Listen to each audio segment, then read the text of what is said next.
আপনারা বলে বন্যার তলাতে ধান কেটে লয়ে ফেরতায় তুই কইতে শুনছ সেই দিন কি লয়ে জানি কথা হয়েছে কথা কথা ফলে চাচি কইতাছে কথাটাকে মনে করছ মনে কর যে আমরা জন কাল বসে আছি খেলবা মনে হর একবার বন্যা হয়েছে এই তোর ইয়ার সুনামগঞ্জ তোর বাড়িতে আমি বই রয়েছি পরে আমার এক চাস্তো ভাই হ্যাঁ বই রয়েছে আমার লগে পরে হ্যাঁ কইতাছে ও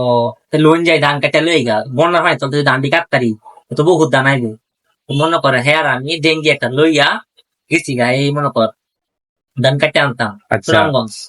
তো গিয়া মনে কর দি পানি আর পানি সাইড দিয়ে পানির লেগে তোমার ধান খেত দেখি না হাসতো ভাই যে হ্যাঁ কইতাছে যে হেন দেখবা ইটুনি ফেনা ফেনা ডগে এখন ওই ধান আছে তো কতখানি যাওয়ার পরে দেখি যে ফেনা উঠতেছে হ্যাঁ বলি হেন ওই ধান দিলাম ফাল মনে কর পানির তলে গিয়া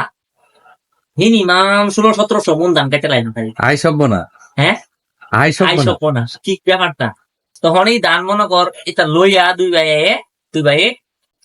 ডেঙ্গিত করে রাঁধছি না ডেঙ্গিত করে তত ধান লইতো না মাথা করে লইয়া ধান লইয়া করছে কি বেটা ধান মনে হচ্ছে আই সব্য না আইসব বন্যা এই দিন গেছে এইটা বন্যাতে আমরা ধান কাটছি ওহনের বন্যা তো এটা কোনো বন্যা হই এটা পানি হই আই না